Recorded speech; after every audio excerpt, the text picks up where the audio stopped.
സുബ്ഹാനല്ലാഹ്. സ്ത്രീകൾക്ക് വലിയ ആനുകൂല്യമാണ് ഇസ്ലാമിൽ. പക്ഷേ ഇസ്ലാമിനെ കുറിച്ചൊരു ചുക്കും അറിയാത്ത, ഇസ്ലാമിനെ തെറ്റിദ്ധരിപ്പിക്കാൻ ശ്രമിക്കുന്ന ഏത് യുക്തിവാദിയുണ്ടോ, അല്ലെങ്കിൽ ഏത് നാസ്തികനുണ്ടോ, ഏത് മതവിരോധിയുണ്ടോ, അവരെല്ലാം സ്ത്രീകളെ പറഞ്ഞു പറ്റിക്കും. ഇസ്ലാമിൽ നിങ്ങൾക്ക് ഭയങ്കര പ്രശ്നമാണ് എന്ന് പറയും. തെറ്റിദ്ധരിച്ചു പോകരുതേ സ്ത്രീകളെ. നിങ്ങൾ വീട്ടിൽ നിന്ന് നിസ്കരിച്ചാൽ, ഞങ്ങൾ കഠിനാധ്വാനം ചെയ്ത് പള്ളിയിൽ പോയി നിസ്കരിച്ചതിനേക്കാൾ നിങ്ങൾക്ക് പ്രതിഫലമാണ്. അല്ലാഹുവിൻ്റെ കാരുണ്യം നോക്കൂ നിങ്ങൾ. ഇനി ഒന്നുകൂടി നോക്കൂ, 5 മണിക്ക് സുബ്ഹി അങ്ങനെ ആകുന്ന കാലമുണ്ടല്ലോ. 4:45 ഒരു ഫോണും കയ്യിൽ പിടിച്ചിട്ട് ലൈറ്റ് ഇങ്ങനെ അടിച്ച് അതാ വരുന്നു ഒരു ചെറുപ്പക്കാരൻ, 18 വയസ്സ്, ദിവസേന സുബ്ഹിക്ക് ജമാഅത്തിന് വരുന്നു. ഒരു പ്രശ്നവും സംഭവിക്കാൻ ഇല്ലല്ലോ. 18 വയസ്സുള്ള ഒരു ചെറുപ്പക്കാരി അതുപോലെ രാവിലെ ഒറ്റയ്ക്ക് ദിനേന വന്നാൽ അത് അപകടമാണെന്ന് പറയാത്ത തലച്ചോറുണ്ടോ? സ്ത്രീകൾക്ക് എന്തുകൊണ്ടാണ് അല്ലാഹു തആല പ്രശ്നങ്ങളും പ്രയാസങ്ങളും ഒന്നും വരാതെ അവരെ സംരക്ഷിക്കാനുള്ള നിയമമാണ് റബ്ബ് നൽകിയത് കേട്ടോ. ചിലരെ ധാരണ സ്ത്രീകൾ ഒരു മോശമായ വർഗമായതുകൊണ്ട് പള്ളിയിൽ കയറാൻ പറ്റാത്തതുകൊണ്ടാണ്. അങ്ങനെയൊന്നല്ല. അത് ഉമർ മൗലവി പറഞ്ഞതാ, സുന്നികളാരും പറഞ്ഞതല്ല. ഉമർ മൗലവി, മുജാഹിദിന്റെ മൗലവി അങ്ങനെ പറഞ്ഞിട്ടുണ്ട്. അവർ അബലകളും ചബലകളുമാണ്, അഥവാ പള്ളിയിൽ നിന്ന് മെൻസസ് ഉണ്ടായാൽ എന്താ ചെയ്യാൻ എന്ന് അയാൾ പറഞ്ഞിട്ടുണ്ട്. അത് അദ്ദേഹത്തിന്റെ വിവരക്കേടാണ്. പള്ളിയിൽ ജനാബത്തുള്ള സമയത്ത് പുരുഷന്മാർക്ക് കയറാൻ പറ്റൂല എന്ന് പറഞ്ഞാൽ ഫർള് കുളിയുള്ള സമയത്ത് കുളിക്കാതെ കയറാൻ പറ്റൂല. സ്ത്രീകൾക്കും അതുപോലെ തന്നെ മെൻസസ് ഉള്ള സമയത്തും പ്രസവരക്തമുള്ള സമയത്തും ജനാബത്തുള്ള സമയത്തും അവർക്കും കയറാൻ പറ്റില്ല. അവിടെ വ്യത്യാസമൊന്നുമില്ല. പള്ളിയിൽ കയറിക്കൂടാത്ത വർഗമാണ് സ്ത്രീകൾ എന്നൊരു വാദം മുസ്ലിം പണ്ഡിതന്മാർക്കില്ല. ഏറ്റവും ബഹുമാനമുള്ള പള്ളിയാണ് മക്കയിലെ മസ്ജിദുൽ ഹറാം. അവിടെ അള്ളാഹ് പറഞ്ഞു, ഞാൻ നേരത്തെ പറഞ്ഞില്ലേ, വലില്ലാഹി അലന്നാസി ഹിജ്ജുൽ ബൈത്ത്, സ്ത്രീകളും പുരുഷന്മാരും ആ പള്ളിയിൽ കയറണം, അവിടുന്ന് തവാഫ് ചെയ്യണം. പള്ളി കയറിക്കൂടാത്തവർക്കാണ് പിന്നെ ആ പള്ളിയിൽ അവരെ കയറ്റുന്നത്. അപ്പോൾ അവർ പക്ഷേ ഹജ്ജിന് വേണ്ടിയാണ്, തവാഫിന് വേണ്ടിയാണ്. കാരണം തവാഫ് വീട്ടിൽ നിന്ന് ചെയ്യാൻ കഴിയൂല. അതേപോലെയല്ല നിസ്കാരം വീട്ടിൽ നിന്ന് ചെയ്യാൻ പറ്റും. വീട്ടിൽ നിന്ന് ചെയ്യാൻ പറ്റാത്ത കാര്യങ്ങൾ ആവശ്യത്തിന് സ്ത്രീകൾക്ക് പുറത്തു പോകാം. രജിസ്റ്റർ ഓഫീസിൽ പോകേണ്ടി വന്നാൽ പോകണ്ടേ, ആശുപത്രി പോകേണ്ടി വന്നാൽ പോകണ്ടേ. അതേപോലെ തന്നെ ഭർത്താവ് ദുബായിലാണ്, ഭർത്താവിന്റെ കൂടെ ജീവിക്കാൻ വേണ്ടി ഭർത്താവിന്റെ കൂടെ പോകേണ്ടി വന്നാൽ പോകണ്ടേ. അതൊന്നും കുഴപ്പമില്ല. പക്ഷെ ഒറ്റക്ക് പോകാൻ പാടില്ല.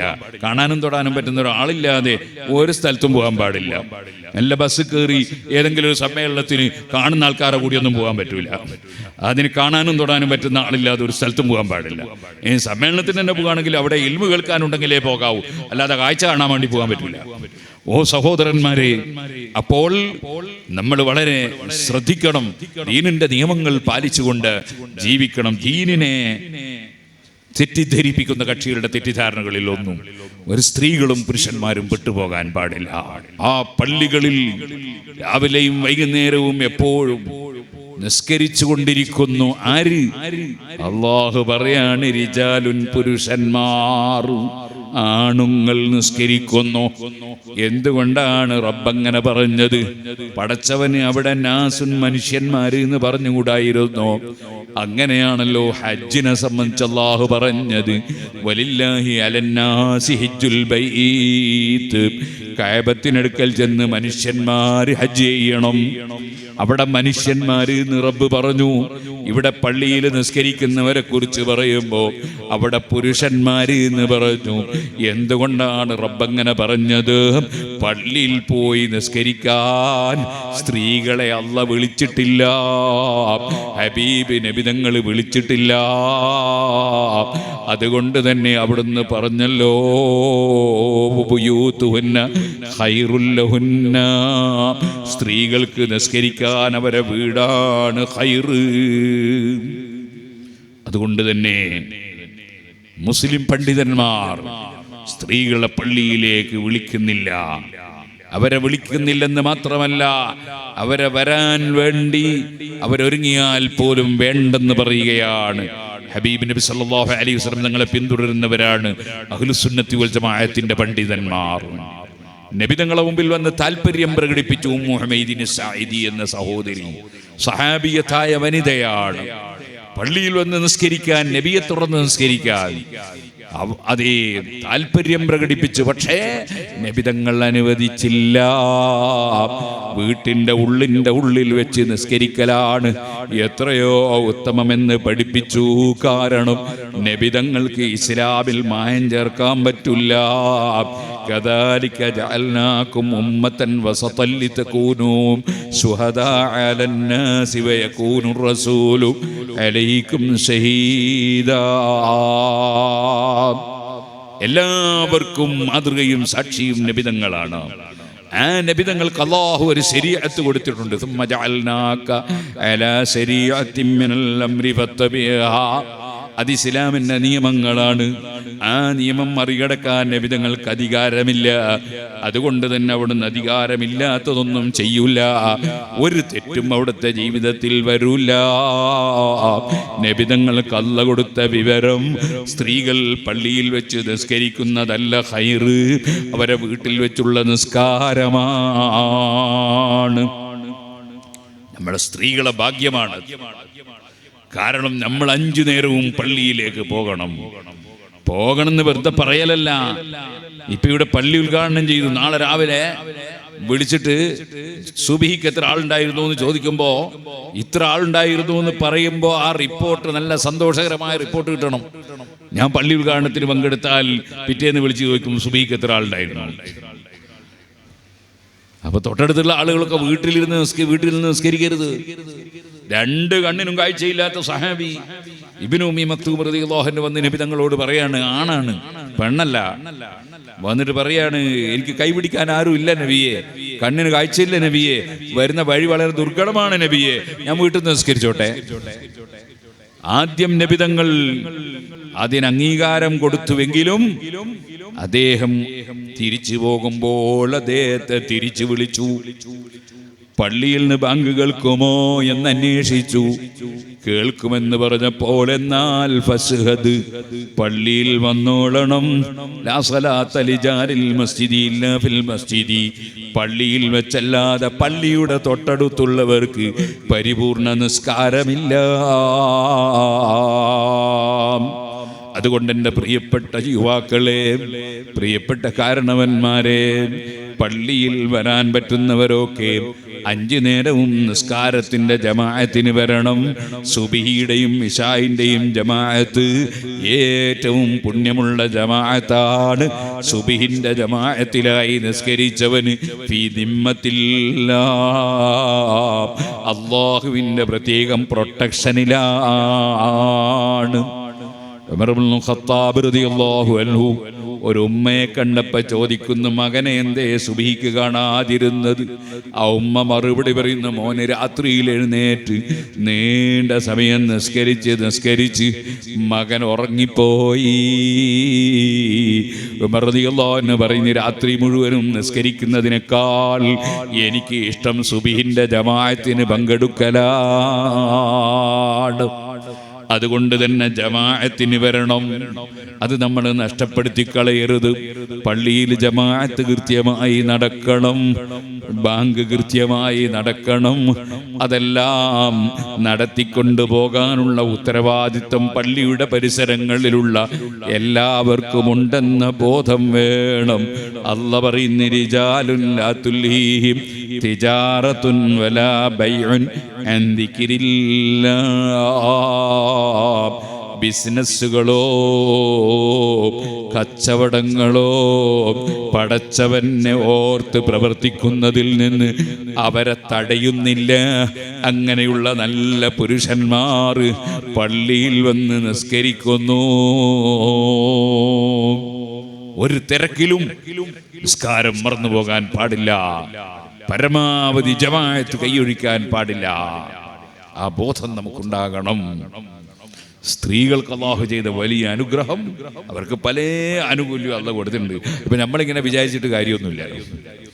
ഞാൻ ഇന്ന് രാവിലെ സിറാജുൽ ഹുദയിലെ വനിതാ കോളേജിലെ കുട്ടികൾ ഒരു ചെറിയ ക്ലാസ് എടുത്തു. ഞാൻ പറഞ്ഞു, നിങ്ങൾക്ക് അല്ലാഹു തന്ന പല ആനുകൂല്യങ്ങളും ഞങ്ങൾക്ക് അല്ലാഹു തന്നിട്ടില്ല. സ്വർണത്തിന്റെ ഒരൊറ്റ മോതിരം എനിക്ക് ധരിക്കാൻ പറ്റൂല, എൻ്റെ ഭാര്യയ്ക്ക് എത്രയും ധരിക്കാം. സ്വർണത്തിന്റെ ഒരൊറ്റ ചെയിൻ എനിക്ക് ധരിക്കാൻ പറ്റൂല, ഭാര്യയ്ക്ക് എത്രയും ധരിക്കാം. സുബ്ഹാനല്ലാഹ്. ഞാൻ കല്യാണം കഴിക്കുമ്പോൾ മെല്ലെ ആ വകയിൽ സ്വർണത്തിന്റെ ആഭരണമാണ് അവൾക്ക് കിട്ടിയത്. അവളെ വകയിൽ ഒറ്റ സ്വർണം എനിക്ക് കിട്ടിയില്ല, കിട്ടിയിട്ടൊരു കാര്യമില്ല, എനിക്ക് ഉപയോഗിക്കാൻ പറ്റൂല. അപ്പൊ അവർക്ക് സ്വർണം ഉപയോഗിക്കാം, വെള്ളി ഉപയോഗിക്കാം, എനിക്ക് വെള്ളി ഉപയോഗിച്ചുകൂടാ. ആകെ ഒറ്റ ഒരു മോതിരം ചെറുവിരലിന് വെള്ളിയുടെ ഇത് സുന്നത്ത്. പിന്നെ അങ്ങോട്ടുള്ളതെല്ലാം മോശമാണ്. ചിലരുണ്ട് കുറേ മോതിരം ഇട്ടാൽ, വെള്ളിന്റെ മോതിരം കുറേ ഇട്ടാൽ ഔലിയാവുന്നെല്ലാം വിചാരിക്കുന്നവരുണ്ട്. വിവരക്കേടാണ്. ഓ സുഹൃത്തുക്കളെ, സ്ത്രീകൾക്ക് എത്രയുമാകാം. പട്ടിന്റെ വസ്ത്രം അവർക്കാകാം, നമുക്ക് പറ്റൂല. അതേപോലെ എത്രയാണ് ഒരു സ്ത്രീ അവൾ ഗർഭിണിയാകുമ്പോൾ ആ ഗർഭം ചുമന്ന സമയത്ത് അല്ലാഹുവിന് അറിയാലോ വലിയ ദൗർബല്യമുണ്ട് ആ സ്ത്രീക്ക്. അതുകൊണ്ട് അല്ലാഹു എത്രയാണ് ആ സ്ത്രീക്ക് പ്രതിഫലം കൊടുക്കുന്നത്. ആ പ്രതിഫലം നമുക്ക് കിട്ടാൻ വകുപ്പില്ല. അവരതാ പ്രസവിക്കുമ്പോൾ ഹബീബ് നബിതങ്ങളുടെ ഉമ്മത്തിനെ അതാ നബിതങ്ങൾക്ക് സംഭാവന ചെയ്യുകയാണ്.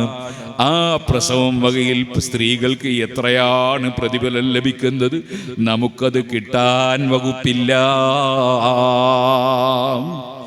സുബ്ഹാനല്ലാഹ്. ഭർത്താവിൻ്റെ പൊരുത്തം വാങ്ങിയാൽ സ്വർഗത്തിൽ ഹദീസിലുണ്ട്. ഭർത്താവിൻ്റെ പൊരുത്തം വാങ്ങിയാൽ സ്വർഗം.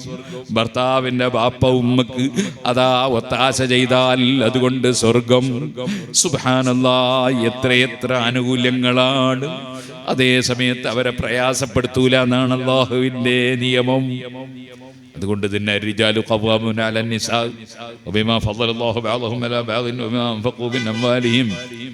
അതെ, എൻ്റെ ഭാര്യക്ക് 5 പൈസ ചെലവില്ല. അവളെ കുപ്പായവും തുണിയൊക്കെ ഞാൻ വാങ്ങിച്ചു കൊടുക്കണം. എൻ്റെതൊന്നും അവള് വാങ്ങിച്ചു തരൂല എന്ന് മാത്രമല്ല, മറിച്ച് ഞങ്ങൾ രണ്ടാളും പാർട്ട്ണർമാരല്ലേ. പക്ഷേ അവൾക്ക് 5 പൈസ ചെലവില്ല. മക്കളെ ചെലവ് എനിക്ക് തന്നെ, അവളെ ചെലവ് എനിക്ക് തന്നെ, എൻ്റെ ചെലവ് എനിക്ക് തന്നെ, എൻ്റെ ബാപ്പമ്മൻ്റെ ചെലവും അവർക്ക് കഴിവില്ലെങ്കിൽ ഞാൻ തന്നെ, ഒക്കെ ഞാൻ തന്നെ. അവൾക്ക് 5 പൈസ ചെലവില്ല. ഒരു ബാധ്യതയും കൊടുക്കുന്നില്ല സ്ത്രീകൾക്ക് ഇസ്ലാം. ഒരു പ്രശ്നമില്ല, ഒന്നും പേടിക്കണ്ട. പിന്നെ ബാപ്പ മരിച്ചിട്ട് പകുതി അവകാശം കിട്ടി, ആ പകുതി എങ്ങനെയാ ചെലവാക്കി തീർക്കാന്നാ മനസ്സിലാകാത്തത്. ഒരു ചെലവില്ല. അതേപോലെ തന്നെ സ്ത്രീകൾക്ക് എത്രയെത്ര ആനുകൂല്യങ്ങളാണ് ഇസ്ലാം നൽകുന്ന ആനുകൂല്യങ്ങൾ. പുരുഷന്മാർക്ക് അതൊന്നുമില്ല. പുരുഷന്മാർ നന്നായി അധ്വാനിക്കണം, പണമുണ്ടാക്കണം, ഭാര്യ മക്കളെ പോറ്റണം, വിദ്യാഭ്യാസം കൊടുക്കണം, അതുപോലെ ചികിത്സ നടത്തണം, പലതും പലതും ഭർത്താവ് ചെയ്യണം. അതിനിടക്ക് 5 നേരം പള്ളിയിൽ പോയി നിസ്കരിക്കുകയും വേണം, ജുമഅക്കും പങ്കെടുക്കണം. സ്ത്രീകൾക്കോ അൽമർഅതു റായിയത്തുൻ ഫീ ബൈതി ബഅലിഹാ, ഭർത്താവിൻ്റെ വീട്ടിൽ സുരക്ഷിതമായി കഴിയുന്നു. ഭർത്താവ് ഭാര്യയ്ക്ക് വീടുണ്ടാക്കി കൊടുക്കണം, ഭർത്താവ് ഭാര്യയ്ക്ക് കട്ടിൽ വാങ്ങിച്ചു കൊടുക്കണം, കിടക്ക വാങ്ങിച്ചു കൊടുക്കണം, ഭക്ഷണം കൊടുക്കണമെന്ന് മാത്രമല്ല, ഭക്ഷണം കഴിച്ചിറങ്ങുമ്പോൾ ആവശ്യമായ ടൂത്ത് പിക്സ് പോലും അതേ ഭർത്താവ് കൊടുക്കണം. ഇമാമിങ്ങൾക്കിടയിൽ ഒരു ചർച്ച ഉണ്ട്. എന്താണ്? സിഗരറ്റ് സ്മോക്കുള്ള ഭാര്യയാണെങ്കിൽ സിഗരറ്റ് വാങ്ങിച്ചു കൊടുക്കണോ വേണ്ടേ? ഇമാമിങ്ങൾ ചിലർ പറഞ്ഞ് കൊടുക്കേണ്ട, അത് ആരോഗ്യത്തിന് കേടായതുകൊണ്ട് കൊടുക്കണ്ട. ചിലർ പറഞ്ഞ് പതിവുണ്ടെങ്കിൽ അതും കൊടുക്കണം.